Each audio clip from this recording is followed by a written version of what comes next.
high-end cube draft. They Rochestered an entire cube this morning. The whole thing. The whole thing. The whole thing. Nothing but the whole thing. Like, every card was drafted. So these decks are hyper powerful. Yeah. And the winner is going to get a Legends booster box and an invite to the Mythic Championship. Plus, they get to keep all the cards they drafted. Yes. So going into this draft, you have to imagine, well, for me, I don't know if I would be able to restrain myself in letting that factor into my decision a little bit, but we do have one of our competitors that seems to have maybe not let that factor into their decision in keeping all of the cards. Yeah. You want to talk about that for a second? Absolutely. It's pretty wild. So we have David Kaler, I believe I'm pronouncing that right, and he is going to be on mono red. Now, all of his, I don't want to say all. We looked through his deck. I think he has one non-basic land and a Mutavault. Otherwise, 16 mountains. Right. I counted. There's 8 1-drops. Now, talk to me just very briefly, as mono red often is. What's this deck going to be trying to do? Get you dead as quickly as possible. A lot of reach, which is probably going to match up at least well, maybe in game 1 against Jacob, who is on 2 colors, which is, of course, twice the number of colors as David is. But I think we might see some resistance from Jacob in the form of some life gain and some defensive creatures. Well, and there's one of those 8 1-drops in his deck. He's kind of got them all. When you draft the whole cube, you can have everything. Yep. Especially if you have, as David, looking through his deck, looks like he may not have had much competition in mono red. No, and I watched the draft this morning, and he definitely did not. He was able to snarf up basically every mono red card he could possibly want, and he's got all of them in his deck and even more in his sideboard. Yep. So talk about this dynamic a little bit. We've got mono red versus kind of a green mid-range deck. This is a cube dichotomy as classic as time. Yes. What can we expect out of this kind of matchup? What are the important things for the mono red player? What are the important things for the mid-range player? Well, we can see right now, I cannot imagine that David would have wanted a better 1-drop than Grim Lavamancer on this board. Now, as we say that, Jacob fetching up Batterskull with Stoneforge Mystic. Ooh. So priority 1 for David, priority 1, 2, and 3 is going to be stopping that Stoneforge Mystic from untapping next turn and being able to put that Batterskull into play. I think if David is able to do that, then he's going to be putting a lot of pressure, be able to put a lot more pressure on Jacob. And there's an Elvish Mystic from Jacob Ba. I noticed in the draft that Jacob was snarfing up every mana elf he saw. On many occasions, he would first pick a mana elf out of these packs. He was not fooling around. He passed on multiple dual lands for mana elves, which are just so strong in cube. He's clearly hungry for that invitation. And Zergo Bellstriker comes in for 2, dropping Jacob to 16. Now we know from our friend and the commentator, one of the commentators for the semifinals, Dave McDarby, let us know he is friends with Jacob, that Jacob loves mana elves. That's just one of his things, all formats of Magic. And it does look like Jacob's going to be untapping with that Stoneforge Mystic. Now, notably, though, there's a big card from David Keller there. We've got Rampaging Ferocidon, which does prevent all life gain. So Batterskull may be able to come down with that Stoneforge Mystic, certainly a problem. But importantly, Jacob will not be able to gain additional life for the time being. Yeah, I mean, that's the biggest deal. Honestly, a 4/4, troublesome, but if it's just coming in, maybe creating a little bit of a clock, not as big of a deal as the life gain would be from the Batterskull. Well, especially when you're a mono red player, and as you mentioned, you have so much reach in the form of burn. And here's Voice of Resurgence coming down for Jacob Ba. Yeah. He's going to make a 2/2 that's going to be tricky to deal with. You kill it off, and it just throws a token that'll scale up even larger. Well, not only that, but the red deck, and as we see, obviously David on mono red, they like to deal as much damage as they can at the end of their opponent's turn. So that's, you're only going to get a couple of those with Voice out. Right, Voice of Resurgence, of course, making a XX token whenever you cast an instant on your opponent's turn makes, that end-step burn a little less desirable. And this Grim Lavamancer has just stayed in play as a 1/1. Nothing in the graveyard for David. And now we're going to see a Batterskull come down, and it looks like the tide is turning for Jacob, still at 15 life. To me, the really big piece here is, can that Batterskull go, or can that Rampaging Ferocidon go away? If Jacob can clear the Ferocidon and Batterskull gets in, it's going to be rough. He does have a Char in his hand. Natural Order here from Jacob Ba. Holy I feel like smokes. we might be seeing a Craterhoof Behemoth, and we might have a quick game 1. Holy smokes. Yeah, so he's going to cast Natural Order, which he has to sacrifice Voice of Resurgence as a cost to pay to play the card. So, or whatever card he chooses. He sacrifices an Elvish Mystic, and that allows him to go get any green creature out of his deck. And of course, when you draft the whole cube, there are some spicy creatures you can go and get. Yeah, there's Craterhoof. He's hoofing it. All right, so Craterhoof Behemoth comes down. That's going to grant all of his creatures 1, 2, 3, 4, 5, +5, +5. Could this be it? Could we have an end of the first game already? On turn 4. I mean, like, you know, one of the most powerful 1-2 punches is natural order and a green creature. It sounds simple, but obviously when you have something like Craterhoof Behemoth in the cube, which I'm sure with Jacob going after all of the mana elves, this is obviously something he prioritized pretty highly. Absolutely, and when you have a bunch of mana elves, you can turbo it out quicker, you can cast it a turn earlier. David's doing some quick math here. He does have a removal spell in his hand. He can maybe buy a turn, but I would be hard-pressed to imagine he'll be able to come back much from that. Now, it looked like we may have misquoted ourselves, that he sacrificed Elvish Mystic rather than Voice of Resurgence. Right. Which is going to be notable because now the Voice is going to trigger when he goes to char. David goes to char, but it's not enough. Math checks out. That's it. He attacks. We had a 5-minute game there for the finals, and this to me just highlights the power of Cube, right? You can build these decks. You can have these long, grindy affairs. In the past few rounds, we've seen some very, very long games, but sometimes you also just get games like this. I mean, it's, you know, now I would say, Gavin, if you told me like this game one's going to end on turn 4, I'd be like, great. So David's up a game going into game 2. Right, absolutely. But that was not the case. Mono Red, of course, known for fighting fair.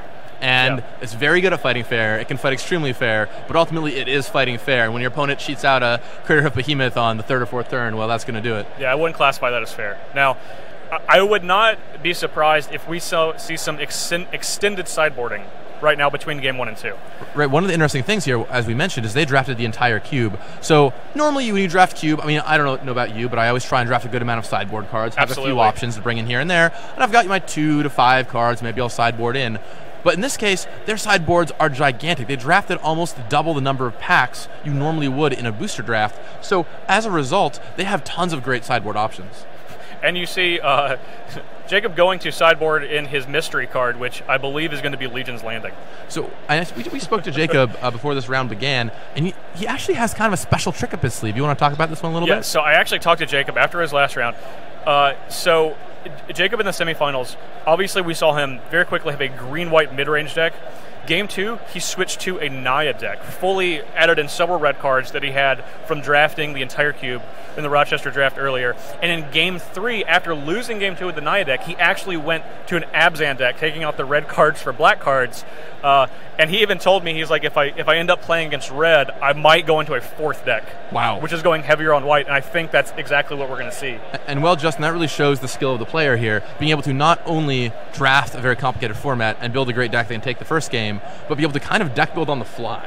Yeah, absolutely. I mean, Jacob is going between multiple decks, you know, in this, you know, few minutes they have for sideboarding. I don't want to take away from David because obviously he has, you know, identified a strategy, went all in on that strategy in the draft, and it's playing dividends. He's in the finals, and I know in the semifinals we saw David on camera beat a Wormcoil engine. Absolutely. So, I mean, I can't not think of a larger roadblock for a mono red deck than a Wormcoil engine, but, you know, here we are. Now, if you were David, imagine you got your pick up the litter of mono red cards, and your deck has all the stuff you need. What would you be looking to sideboard in against Jacob Ball? Well, it's tricky because a lot of the sideboard cards are going to be most likely in your main deck. Now, I don't know if the cube has a Earthquake effect. Mm-hmm. Maybe something that is going to sweep those elves to slow Jacob down a little bit, especially since David's going to be on the play in this game. And if you can, you know, any 2-for-1s you're able to get with mono red, I think is going to be huge. I think he's going to hope for Grim Lavamancer to make a much bigger impact in this game, right, which I truly believe is going to be one of his most powerful cards in this matchup. But you know, we didn't see it play out that way. And yeah, the reason why that's so strong killing off those mana elves is often when you're playing a mana elf deck like Jacob's, your entire strategy is built around play some quick elves, play some quick threats, really start going ahead. If you kill off a mana elf or 2 of them, let alone, you'll just start throwing them back to the Stone Age so quickly that we have 2 turns behind while your mono red deck takes the advantage. So there's a lot of power to be had there in spells like that.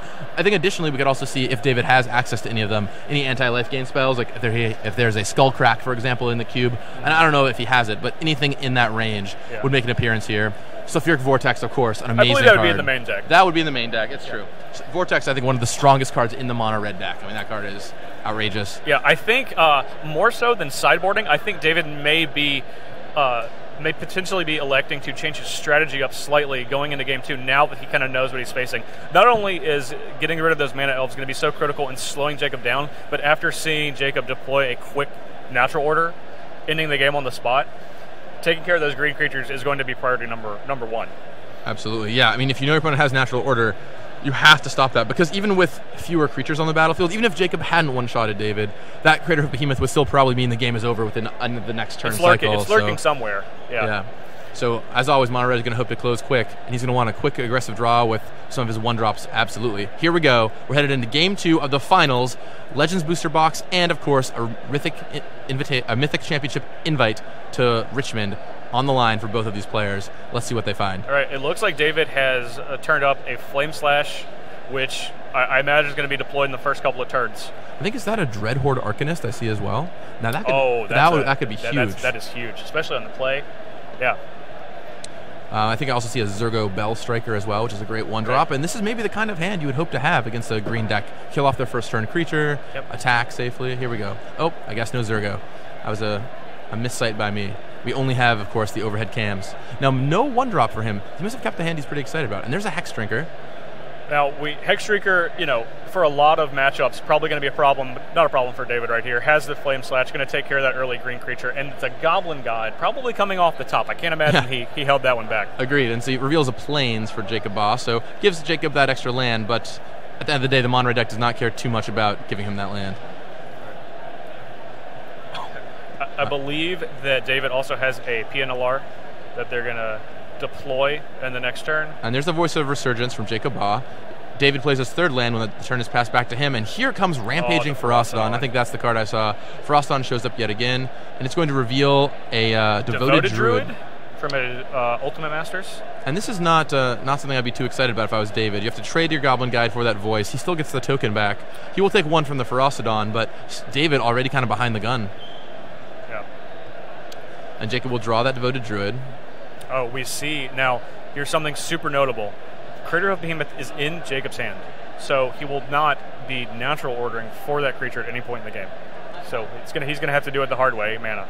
All right, here's Devoted Druid. Well, he's well on his way to being able to do that. That's true. He'll play Devoted Druid. He will take one off that Rampaging Ferocidon, and every point matters. Every single damage matters in these kind of matchups. So that extra pings from the Ferocidon goes a really long way here. Yeah, David's goal is 20 damage. Yes. He's not going for 21. He needs to get that 20 as quick as he can. So looking at his hand, I see Abbot of Carol Keep. I believe I see Pia Nalar. I see a land. There's another card in there I can't quite make out. Maybe it's Hour of Devastation? Yeah, I think. Or Shivan Fire. Yeah, I'm not sure what that last one is. Abbot of Carol Keep and Pia Nalar and Mountain are for sure in the hand. So here comes in the Ferocidon. It's serves with a Menacer. Yeah, it's going to drop Jacob to 13, which is great, putting him down lower and lower. And we're probably going to see... Was that Hazoret? Oh my goodness, that would be huge. That would be huge. That is, as the kids say, big if true. And there it is, Hazoret the Fervent. Very nice. He will get happily taking one. Happily taking one. Hazoret. Now, next turn is going to be big because David currently cannot cast both the spells in his hand. But if he draws a land, he can get down to one card to be able to attack with that Hazoret, which would be a tremendously large deal. Well, he's got 2 shots with that Abbot. Absolutely. Or you could always just draw a 2-mana spell, which his deck is a 1 or 2 mana spell, which of course his deck is full of. So Jacob's going to take another damage here, and once again that incremental damage mattering so much off of Wooded Foothills. Yeah. And just like David is counting to 20 from Jacob's life total, Jacob is no doubt making sure to conserve as much as he possibly can. Now notably, Jacob goes to find a forest here, indicating that perhaps the red splash is not something he brought in, and he has no dual land that he's looking for. So just a run-of-the-mill forest for Jacob Baugh. And he could have, I don't remember the exact makeup of Jacob's mana base, but if he has something like a Temple Guard, maybe electing not to get that, thinking he can do well enough with 1 Plains, not wanting to take the extra. Oh my, well here it comes, 1, 2, 3, 4, 5, 6, activating the Druid twice, and Walking Ballista for 3 has hit the table. That is not bad. And that's not going to be bad. That could block the Hazoret for a turn, kill off the Ferocidon. That could really give Jacob a bit of cushion he needs to get back in this game. Okay, looks like David did pick up a 1-drop though. Mm-hmm. Not a 1 toughness creature, not going to be the greatest thing in the world against this Walking Ballista, but there's not many situations I can think of where Walking Ballista for X equals 3 is going to be bad. So Pia Nalar comes down, and notably another small creature Ballista could potentially pick off. Yeah. And then I imagine we're going to see him cast the Gorger here. Maybe not, though. I mean, David's taken 2 off of this Pia Nalar, too. That's not, not super irrelevant. 3 total on this turn. And there's Falconwrath Gorger. And in crashes Hazoret and Rampaging Ferocity. I bet we're going to see the Ballista block Hazoret and shoot off the Ferocity here. I have to imagine that's going to be the case because I spotted a very good card in Jacob's hand, which is going to be a Thragtusk. Oh, it's going to be coming down here in just a moment. Good against Mono Red since the year 2014. Yeah. But, this Mono Red deck does have a lot of reach. Cards like Hazoret, cards like PNLR are great at getting past these kind of problems. So you can feel very confident. And he's going to go ahead and gain that 5 life now that the Rampaging Ferociton's out of the way and cast that Thragtusk. But you can feel very confident. And, it's still able to come back. Also, we know that David has, not in his hand currently, but in his deck he does have Zealous Conscripts. Which is a huge card against things like Thragtusk, making for gigantic damage swings. I really just need blocker. And honestly, I think we're going to see Hazoret, if David is able to continue to keep his hand at 1 or less, to make Hazoret be able to attack and block, be able to just mow down David's creatures or Jacob's creatures, because I can't imagine he's just going to be interested in taking 5 over and over again. Also notable, I believe Jacob is now stuck at 4 lands, so if you were to kill off that Devoted Druid, that would cut him off from ramping into the cards still in his hand, which could be something to consider as well. And he does have Natural Order in his hand, but as we noted before, so is Craterhoof. All right, so Abbot of Carol Keep comes down for David Kaler. He's going to reveal a Mountain, which will certainly play. Happily get that one out of the way. I mean, potentially the best thing he could have revealed. Right, now you have access to Hazoret's ability, 2 damage. You get a flyer going in. You have some blockers, so it's tough for Jacob to clock you back. And PNLR also active if needed. So Thragtusk looks like he's thinking about doing something with that Thragtusk. He's going to chump block the Hazoret. And David will pump the Thopter token to deal that 1 extra point of damage to Jacob, dropping him from 16 to 14. Currently 16 David Collar, the Mono Red, versus 14 Jacob Ba. And we see a Beast coming into play, which, if I were to guess, is probably going to pick up another block on Hazoret next turn. Yeah, very I don't think Jacob is in the position to get aggressive. 1, 2, 3, 4, 5. Ooh, Tristani Discordant.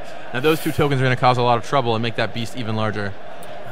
Not only did that just make the elemental left over by Voice Resurgence many turns ago gigantic, but those 2 soldiers have lifelink, and it's they're only 2/2s right now, but when we're counting points by 1, 2 is a big deal. And a moment ago when we were sideboarding, you mentioned how crucial an Earthquake style effect could be if David had access to one in a sideboard, and this is exactly the kind of situation where that would shine. Yes, for sure.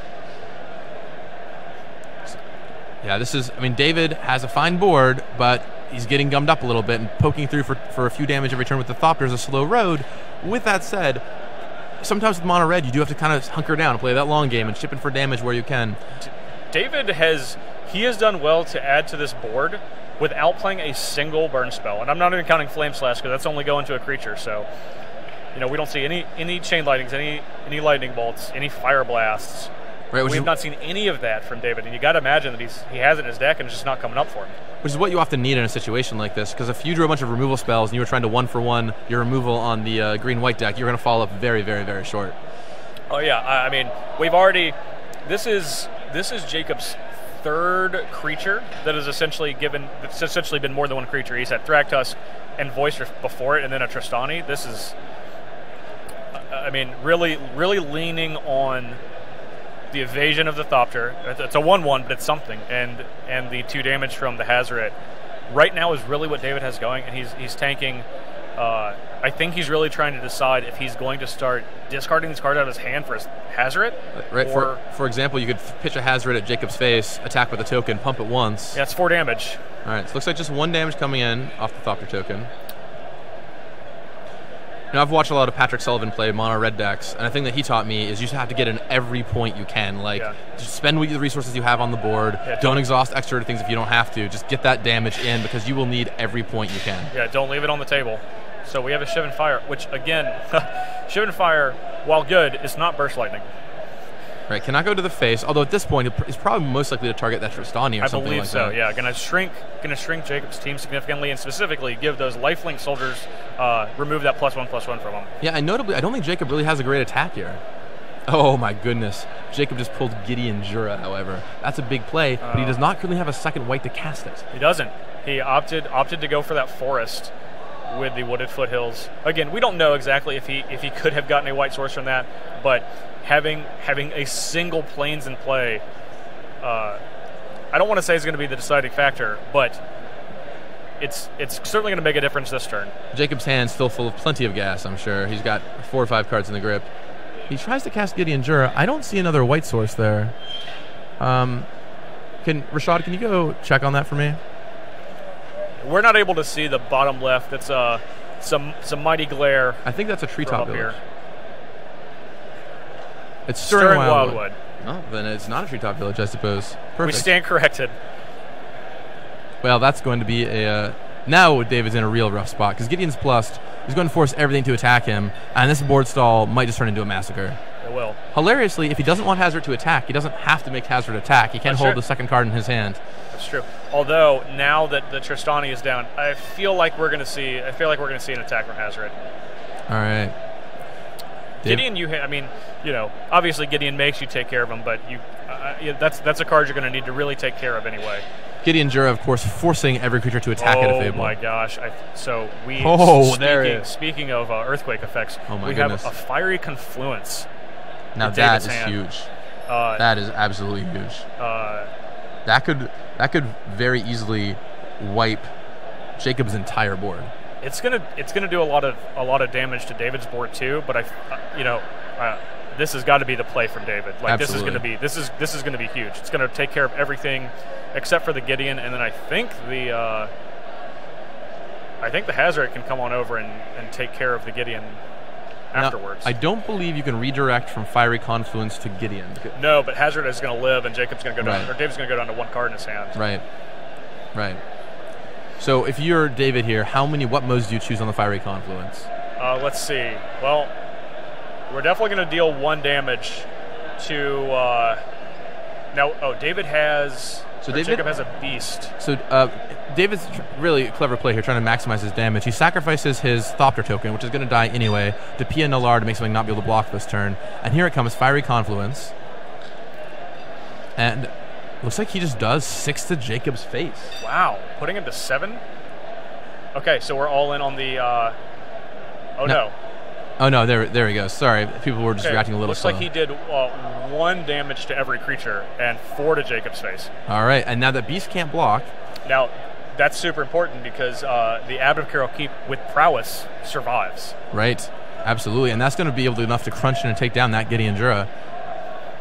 Wow, what a play from David Kaler here. Wow, that's exactly like we talked about. Having those sweeper effects for the tiny creatures. Commander 2015 really pulling through there with Fiery Confluence. Yeah. What a game of Magic. This has had some great back and forth. So, I always, I never know whether the mono red deck is the hero or the villain in a cube draft. So he blocks with the Beast. Oh, I see. The Beast was down there in the corner. Got it. Okay, so there's the Beast left. He blocks and trades off with the Abbot of Carol Keep. But David Kaler still in a fine position, holding Pia Nullar and Hazaret. There's Containment Warden, which will deal with that Hazaret notably, but a single burn spell could bring it right back. Yep. All right. So we know the last 2 cards in Jacob's hand: Natural Order, Crater Hub Behemoth. And given by the fact he has not cast Natural Order yet, I would be inclined to believe he doesn't feel like he has a great target. Yeah, I think Crater Hoof is his plan. Oh, look at this. Jacob moving on the offensive. He attacks with Gideon. Maybe he feels like his time is running out. That he's out of resources. He's played his last cards out of his hand that he feels like are useful. And when you're at 9 against a mono red deck, you have to feel very careful. Oh my goodness. Here's Figure of Destiny. Oh, there's nothing more that I would like to see than an 8/8 Kithkin Superior Warrior. There's another creature type that I'm missing. Spirit Warrior, I don't know. Kithkin. Yeah, Kithkin Spirit Warrior. And he's got the mana to do it too. He can pay 1 to make it a 2/2, 3 to make it a 4/4, then untap, spend 6, and make it an 8/8. Crunch in. Jacob is now just realizing this himself. Wait a second. Wow. This doesn't have level up. He's going to do this in my end step. Now, Figure of Destiny, a great early game card for mono red, but still hits mighty hard in the late game with that kind of extra ability. Notably, however, Jacob Baugh does have that Stirring Wildwood, which could block a flying Figure of Destiny if it absolutely came push to shove. Yeah, but Jacob's going to make the decision to not cast anything. Now he does have that Gideon Jura. He can tick it up and force the Figure of Destiny to attack the Gideon. That's true. So, for example, one play could be activate Gideon and... Well, here we go. Looks like there's a land. I'm not able to see what it is. I think that is a Verdant Catacombs. Verdant Catacombs?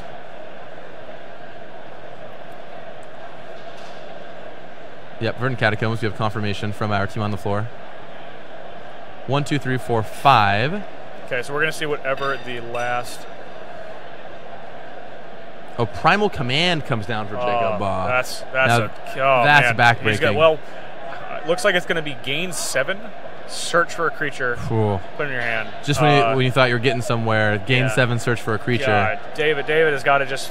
I'm sure he was like, all right, figure destiny. This is a premium creature I could have drawn. Yeah, now Jacob says, how about I draw, gain 7 life, go get a creature. Yeah. My goodness. So, yeah, back to what I was saying earlier. I never know if mono red in a cube draft is the hero or the villain. It feels like it might be the hero here, only because Jacob has so much life gain. But if he didn't, I would be like, oh, mono red's totally the villain. I always feel like the first round and second round mono red decks are the hero, and then the 2-0 mono red deck is the villain. You know? yeah. It's like, oh no, you got the good one. I don't want to play against that. Okay, so Jacob Baugh finds Angel of Invention with Primal Command here. This is not good for David. Right. This has not been a good turn. This not has a been good turn rough. of events.